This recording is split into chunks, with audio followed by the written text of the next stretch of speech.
Shalom, puji Tuhan kita ketemu lagi hari Minggu ini gitu untuk beribadah bersama-sama.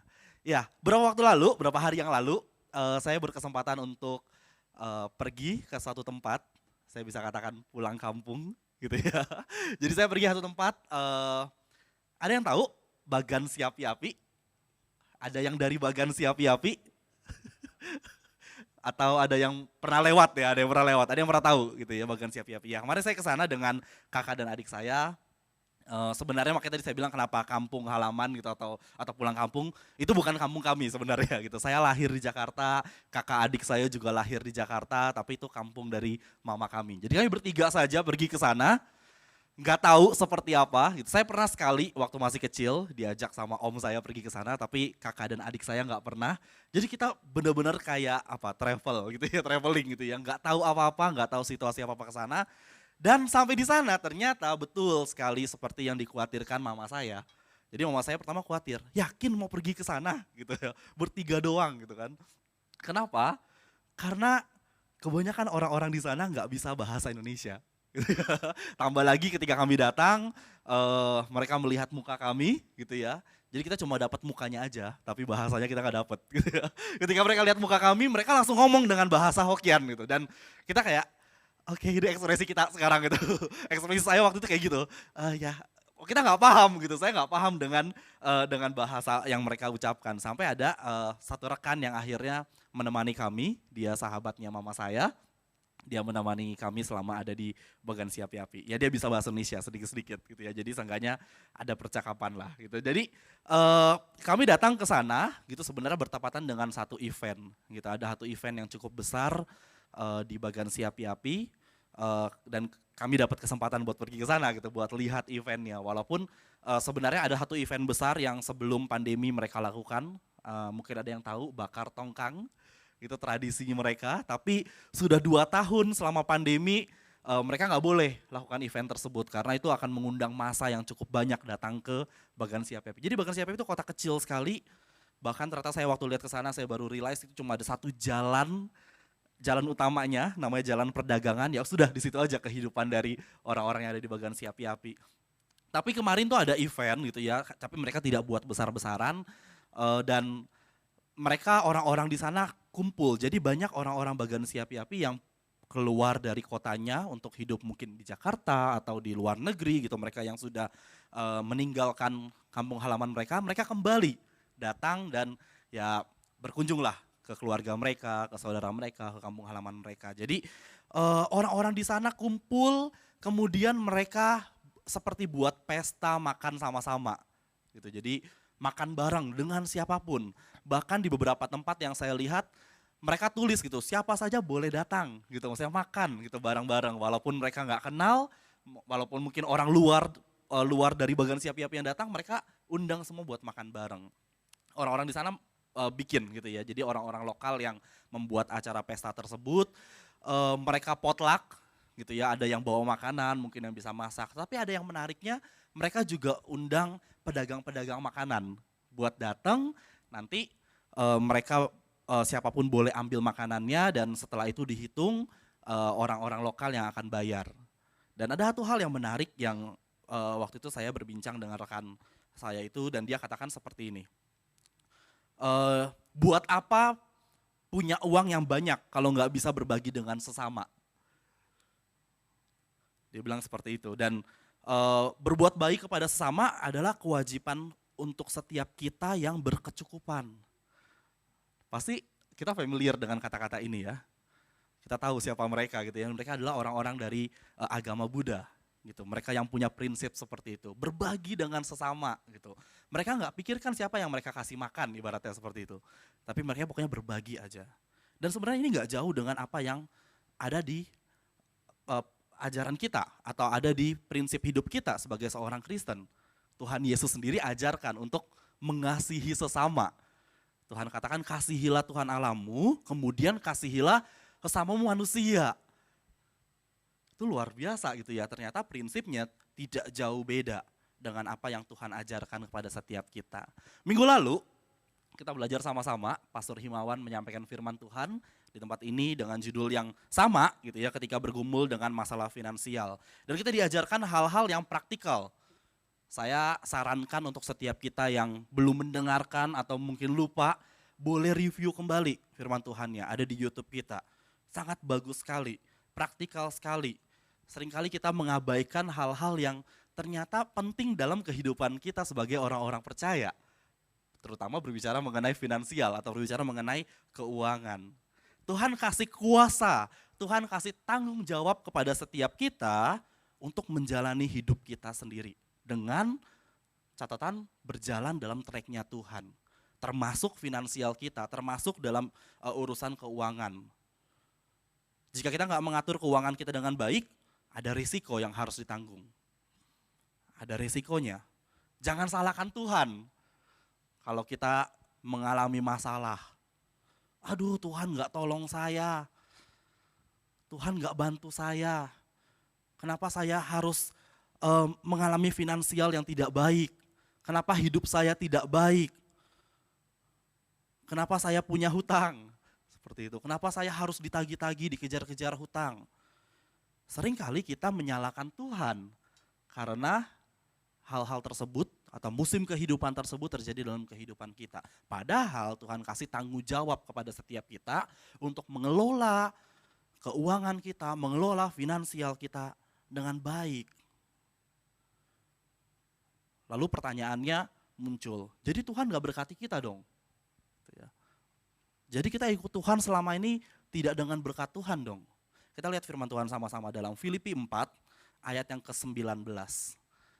Filipi 4 ayat yang ke-19. Apakah Tuhan memberkati kita? Dikatakan, Allahku akan memenuhi segala keperluanmu menurut kekayaan dan kemuliaannya dalam Kristus Yesus. Tuhan kita, firman Tuhan dengan jelas katakan, Tuhan kita akan memenuhi segala keperluan kita. Dia Allah yang akan memenuhi segala keperluan kita. Tapi masalahnya kita seringkali lupa gitu. Boleh balik lagi dengan ayat yang tadi. Nah, coba perhatikan gitu ya. Kalau kita baca sekedar Allahku akan memenuhi segala keperluanku. Wah, luar biasa banget. Mau minta ini dapat, mau minta itu dapat, mau minta apapun dapat. Nah, tapi masalahnya Tuhan katakan seperti ini. Menurut kekayaan dan kemuliaannya dalam Kristus Yesus. Kehidupan yang seperti apa yang Tuhan Yesus mau ada dalam hidup kita. Tuhan sudah memperlengkapi kita dengan berkat-Nya. Tetapi Dia juga punya tujuan-tujuan yang harus kita penuhi dalam hidup kita. Tuhan katakan Dia akan memenuhi segala sesuatu yang kita butuhkan. Tetapi ingat bahwa kita punya tujuan dalam hidup kita. Nah, ini yang perlu kita pahami sama-sama. Bukan sekedar kita ngomong, Tuhan saya mau mobil sport. Tuhan saya mau rumah yang kayak gedung gitu ya, berlantai-lantai pakai lift. Tujuannya apa? Balik lagi Tuhan tanyakan hal tersebut pada setiap kita. Tujuannya apa? Itu yang perlu kita pahami, bahwa kita perlu memahami tujuan-tujuan Allah dalam kehidupan kita. Ada 3 kondisi yang akan saya bagikan hari ini, 3 syarat yang sangat spesifik. Tuhan berkata jika kita memahami ketiga hal ini, kita gak akan lagi khawatir dengan masalah hidup kita. Mungkin kita mengalami struggle, mungkin kita mengalami masalah dalam finansial kita. Tetapi ketika kita memahami, Tuhan akan menjadikan struggle kita pelajaran yang begitu berharga untuk menguatkan iman kita. Kita lihat, Allah berjanji akan memenuhi kebutuhan kita jika Anda dan saya meminta pertolongannya. Ini yang pertama. Dia sedang menanti kita sebenarnya.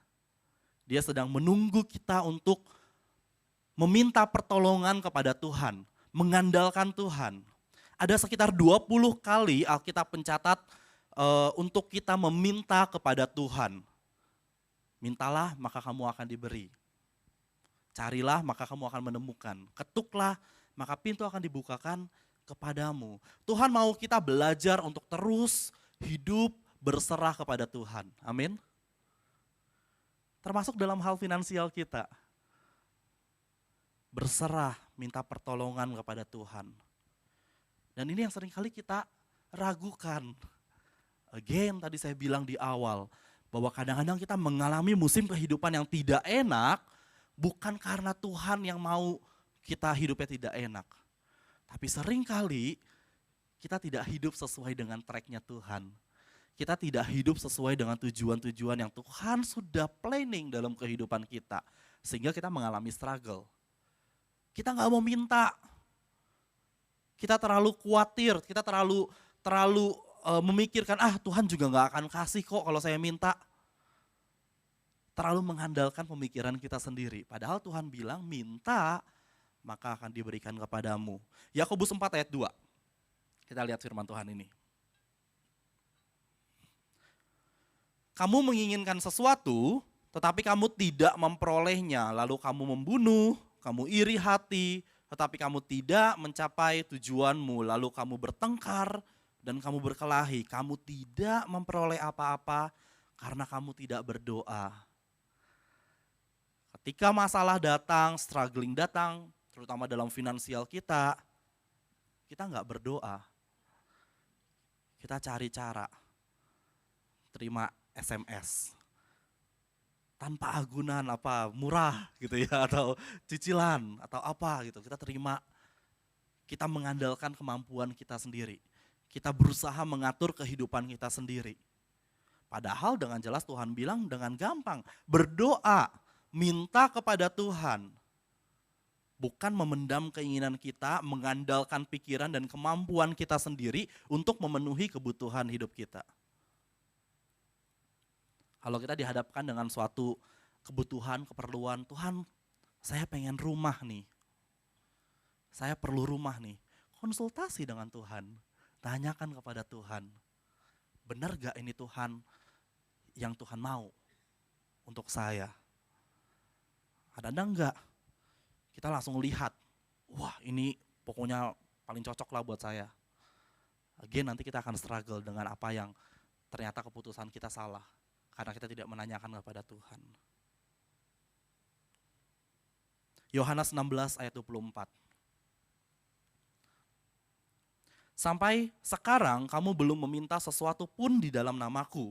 Mintalah maka kamu akan menerima supaya penuhlah sukacitamu. Ketika kita mengandalkan Tuhan, ternyata ada satu tandanya. Ketika kita berdoa minta kepada Tuhan dan Tuhan menjawab doa kita, ada satu tandanya, yaitu apa? Penuh sukacita. Kadang-kadang ketika kita mengandalkan pikiran kita sendiri, mengatur keuangan kita sendiri dalam artian dengan egonya kita sendiri, ujung-ujungnya nggak akan ada sukacita yang kita dapatkan. Tetapi Tuhan bilang ketika kita minta kepada Tuhan, tanyakan kepada Tuhan, Tuhan bilang penuhlah sukacitamu. Bicara sukacita bukan hanya sekadar uang. Kadang-kadang mungkin kalau kita minta sesuatu, Tuhan kasih dengan sederhana, tapi kita punya sukacita. Gak harus dengan rumah yang sangat besar, gak harus dengan mobil sport yang mewah, gak harus dengan barang-barang yang mewah. Tapi kita sudah dapat sukacitanya Tuhan. Ini jauh lebih berharga dari segala sesuatu yang kita miliki. Amin. Amin. Aminnya agak ragu. Iya, minta sama Tuhan, percaya sama Tuhan, berserah sama Tuhan. Hal simple gitu ya, kadang-kadang ini yang kita takut gitu ya. Aduh kayaknya gak enak nih minta sama Tuhan. Tuhan bilang minta, Tuhan pasti akan kasih.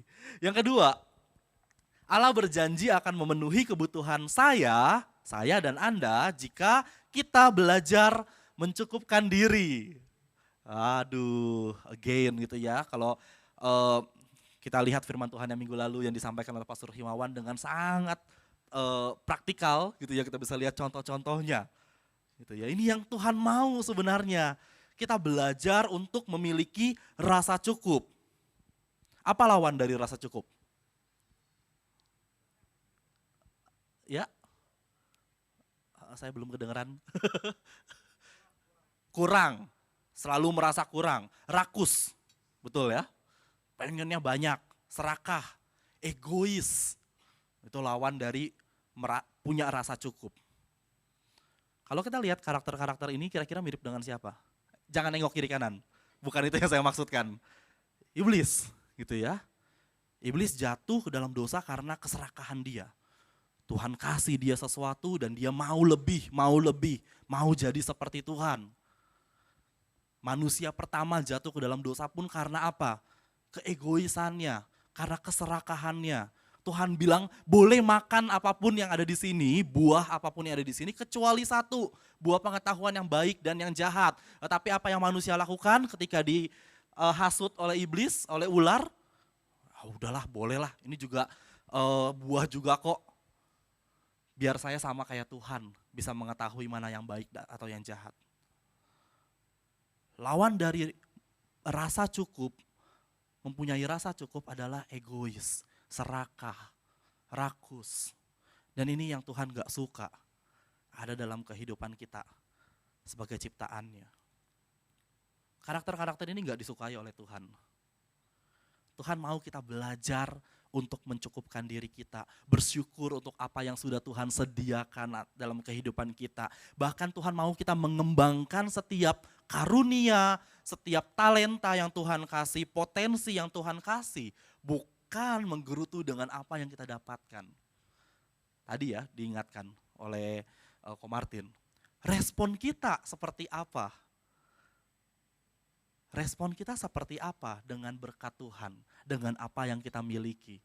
Kadang-kadang kita hanya menggerutu, aduh kurang nih, aduh kok hidup saya gini-gini aja, susah banget move on misalnya gitu ya, susah banget punya kehidupan berhasil menurut dia. Gitu ya. Kita menggerutu, kita nggak pernah justru mengembangkan potensi yang Tuhan kasih dalam kehidupan kita. Filipi 4 ayat yang ke-12, kita lihat sama-sama. Filipi 4 ayat yang ke-12 dikatakan, aku tahu apa itu kekurangan dan aku tahu apa itu kelimpahan. Dalam segala hal dan dalam segala perkara tidak ada sesuatu yang merupakan rahasia bagiku, baik dalam hal kenyang maupun dalam hal kelaparan, baik dalam hal kelimpahan maupun dalam hal kekurangan. Bicara mengenai firman Tuhan ini yang dituliskan, surat yang dituliskan oleh Paulus, dia sudah melewati banyak hal. Ketika Paulus belum mengenal Tuhan, dia menjadi seorang pemimpin agama yang cukup dipandang oleh orang-orang pada masa itu, tentunya dia pasti punya banyak hal yang melimpah dalam hidupnya. Dia orang hebat, finansialnya pasti baik pada waktu itu. Tetapi ketika dia menjadi seorang pemberita Injil, dia mulai berkeliling, dia mulai menyampaikan firman Tuhan ke daerah-daerah. Kita nggak bisa bilang lagi Paulus punya finansial yang baik pada waktu itu. Karena firman Tuhan banyak yang mencatat bahwa Paulus ditolong oleh jemaat Tuhan. Tetapi selain dari ditolong oleh jemaat Tuhan, dia juga bekerja sebagai pembuat tenda. Paulus tahu bagaimana mengelola finansial dia. Dia tahu dia nggak bisa hidup berkelimpahan lagi. Seperti pada waktu awal-awal kehidupannya menjadi seorang pemimpin agama waktu itu. Tapi dia tahu bagaimana mengelola finansial yang baik untuk hidupnya. Dan dikatakan apa? Tadi, aku tahu apa itu kekurangan dan aku tahu apa itu kelimpahan. Paulus memahami betul apa yang harus dia kelola, yang dia miliki. Dia nggak berdiam saja di dalam kekurangannya. Enggak, Paulus bekerja sebagai pembuat tenda. Dinamika finansial yang bisa kita lihat dari kehidupan Paulus didapati tidak ada kekecewaan sedikit pun yang keluar dari mulutnya Paulus. Nggak pernah ada keluhan dalam mulut Paulus dengan kekurangan yang dia alami. Tetapi dia katakan Tuhan sudah cukup memberkati kehidupannya. Cukup kasih karuniamu. Itu yang Paulus katakan. Dan dia juga ajarkan kepada jemaat Tuhan melalui suratnya. Ayo bersyukur, ayo menikmati setiap hal. Ini yang dia katakan kepada Timotius. Kita buka di 1 Timotius 6 ayat yang ke-6 sampai yang ke-7. 1 Timotius 6 ayat yang ke-6 sampai ke-7 dikatakan, memang ibadah itu kalau disertai rasa cukup memberi keuntungan besar. Sebab kita tidak membawa sesuatu apapun ke dalam dunia dan kita pun tidak dapat membawa apa-apa keluar. Tegas sekali apa yang Paulus katakan. Bahwa ibadah disertai dengan rasa cukup, memberikan suatu keuntungan besar. Kehidupan kita, ini adalah ibadah kita. Hidup kita, nih kalau diganti ya katanya, memang hidup itu kalau disertai rasa cukup, apa dikatakan? Memberi keuntungan besar. Pernah perhatikan orang-orang yang gak pernah merasa cukup hidupnya, mau dikatakan dia orang terkaya pun, kalau dia gak pernah menikmati, hidupnya gak akan pernah bahagia. Berarti gitu. Hidupnya gak akan pernah sukacita. Dia tidak akan pernah dipenuhi oleh sukacita. Dunia saat ini berlomba-lomba menampilkan kemewahan. Kalau kita lihat TV, iklan-iklan sekarang menampilkan sesuatu yang mewah, sesuatu yang menyenangkan, sesuatu yang wow buat mata kita. Betul ya? Di media sosial, kita melihat postingan-postingan orang yang flexing, menampilkan kemewahan, jalan-jalan, keliling dunia, punya barang-barang yang branded, ya. Semua menampilkan hal-hal yang hanya menyenangkan mata, nggak tahu fungsinya, nggak tahu tujuannya, pokoknya pamer, gitu ya, pokoknya flexing. Ya. Hati-hati dengan hal ini. Sebenarnya ini satu hal yang sangat menyedihkan sekali. Beberapa kali saya melihat di sosial media saya orang-orang yang sering kali posting, info dong lowongan kerja, atau kasih tahu dong saya lagi pengangguran nih, lagi nganggur, boleh dong kalau ada kerjaan bagi-bagi. Kemudian ketika saya lihat sosial medianya, postingan-postingannya, semuanya jalan-jalan, semuanya keluar negeri, semuanya punya barang-barang branded. Makanya saya bilang ini hal yang menyedihkan sebenarnya. Ironi gitu ya, ketika dia punya postingan yang begitu luar biasa, tetapi ternyata finansialnya tidak baik. Saya nggak menghakimi gitu ya, dan saya nggak kasih komentar juga dengan orang-orang yang seperti itu. Gitu. Tapi yang mau saya katakan kepada jemaat Tuhan di sini, ayo hati-hati dengan perilaku seperti ini. Dunia sekarang tuh cepat sekali, semua dikejar.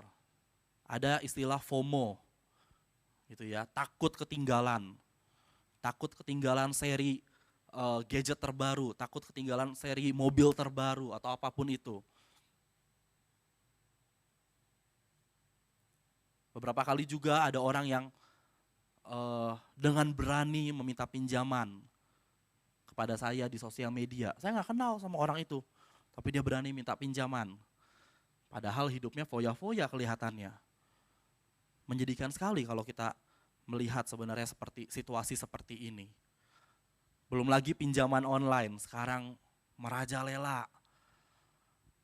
Untuk jalan-jalan pakai pay letter, gitu ya.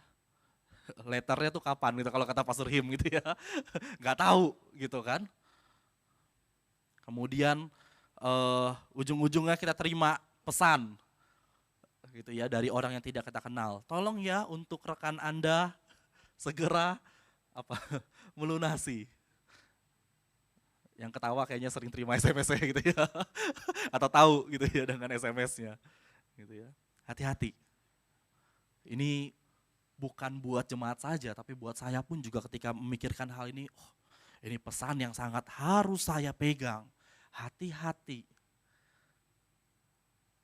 Kita menjadi tidak bijak dalam hal finansial, tapi kemudian kita dengan mudahnya kita salahkan Tuhan yang tidak memberkati kita.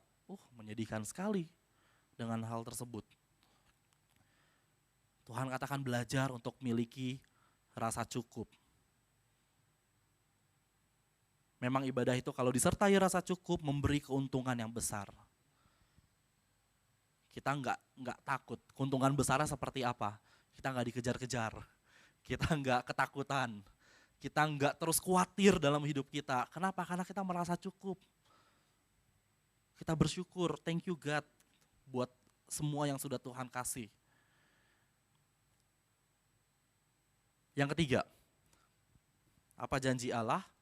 Allah berjanji akan memenuhi kebutuhan kita, setiap kita, jika saya berlatih memberi dengan iman.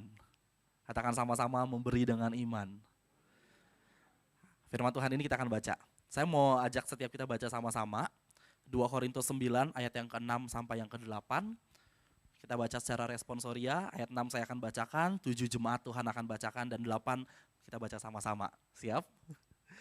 Ayat 6, camkanlah ini, orang yang menabur sedikit akan menuai sedikit juga, dan orang yang menabur banyak akan menuai banyak juga.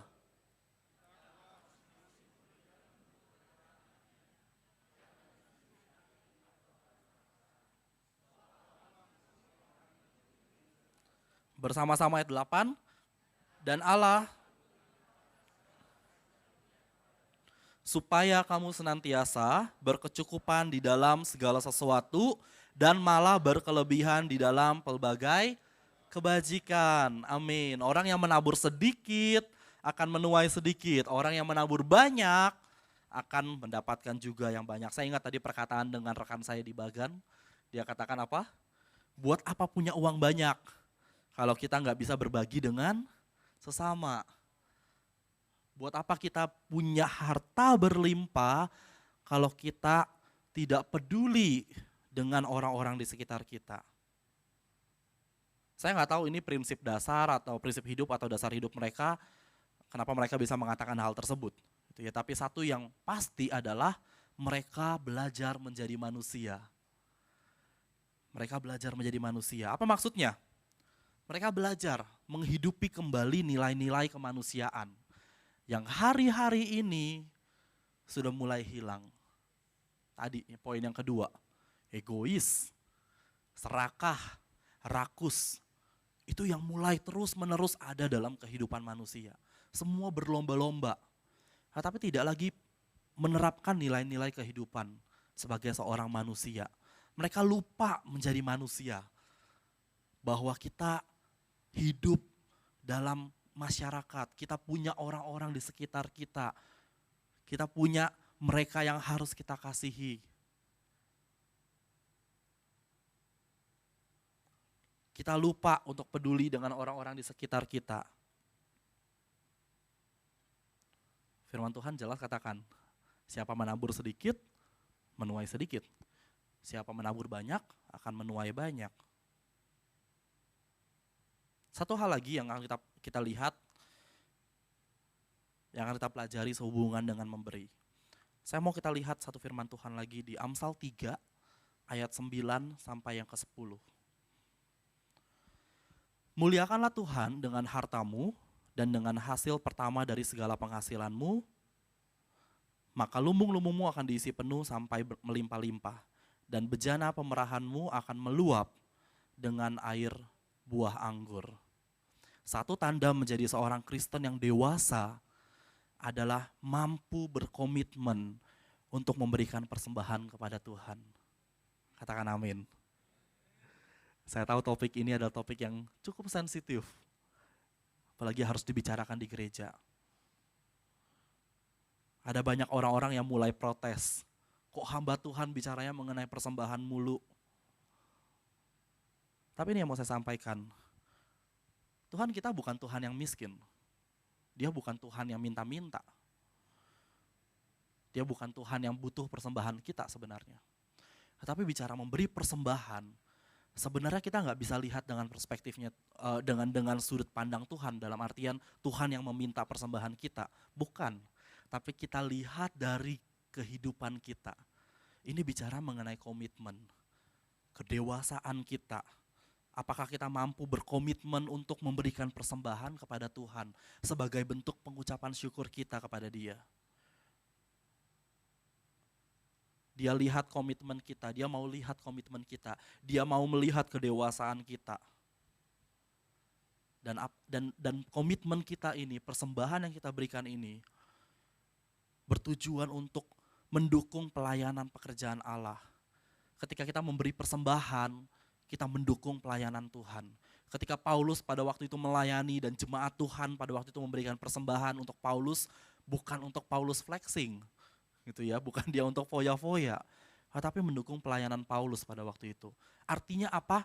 Kita menjadi dewasa rohani ketika kita sudah bisa mendukung. Ketika kita mendukung, tandanya kita dewasa. Oh, saya mengerti, saya memahami bahwa saya harus mendukung pelayanan. Saya harus terlibat dalam pelayanan. Ini mindset yang seringkali tertukar dalam kehidupan orang percaya ketika bicara mengenai persembahan. Again, saya bilang ini sensitif, tapi kita harus pahami hal tersebut. Ya, saya memberikan persembahan karena komitmen saya kepada Tuhan. Ini menjadi satu tanda kedewasaan kita. Amin. Ada 3 hal yang kita pelajari hari ini. Allah akan berjanji. Kita nggak perlu khawatir dengan apa yang harus kita jalani dalam hidup kita. Terutama dalam hal finansial kita. Kita nggak perlu khawatir. Tuhan akan memenuhi kebutuhan kita, dikatakan dalam firman Tuhan tadi. Jika kita meminta pertolongan, jika kita berani meminta pertolongan kepada Tuhan, jika kita belajar untuk mencukupkan diri, dan jika kita berlatih untuk memberi dengan iman. Saya boleh undang pemusik untuk naik. Kita nggak harus khawatir, kita nggak harus ragu dengan Tuhan yang apakah Tuhan mampu menolong saya, apakah Tuhan mampu untuk memenuhi kebutuhan saya. Kita nggak perlu khawatir dengan hal-hal tersebut. Karena dikatakan kita tahu bahwa Tuhan akan memenuhi kebutuhan kita menurut kekayaan di dalam Kristus Yesus. Dan jika Anda saat ini bergumul dengan masalah ini, saya tahu ini musim kehidupan, makanya kita masih dalam seri musim kehidupan. Ada orang-orang yang mungkin tidak mengalami masalah ini, sedang tidak berada pada musim ini. Tetapi mungkin jika ada yang sedang mengalami musim kehidupan ini, hari ini kita belajar satu hal.